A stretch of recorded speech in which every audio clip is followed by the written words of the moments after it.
Hey guys, thanks for joining me. Today I want to show you how to perfectly cook a chicken breast.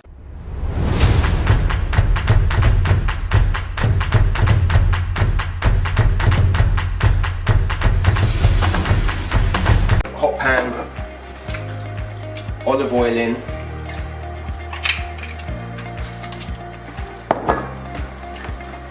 and then skin side down you want to put the chicken breast in.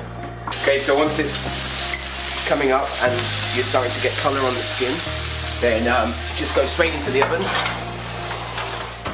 And in the oven they're going to take about 12 to 14 minutes. Okay, so these have been in for about 10 minutes now, but just to show you what we're looking for is where the chicken fillet is. If you pull it back, you'll be able to see here if it's cooked or not.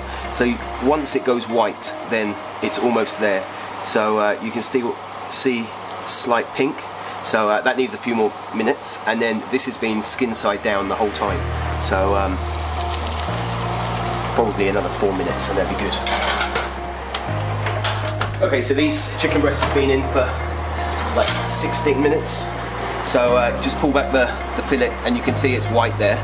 So they're ready to come out. So they're fine. So I'm just gonna flip those over.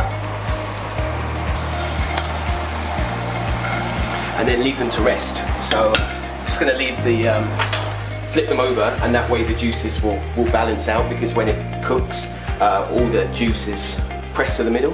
So that way it's going to will just balance out. So then when I slice it, it's going to have like really nice juicy chicken. So just leave them there for about 5 minutes. They're still going to remain warm, so or hot even. So that's it. Just wait for those to rest. Okay, so the chicken breast has been resting for 5 minutes, so I'm just gonna take the skin off, and then can just do some nice thin slices that we can load up into the pitta afterwards, and you can see that that's really juicy. So it's bang on.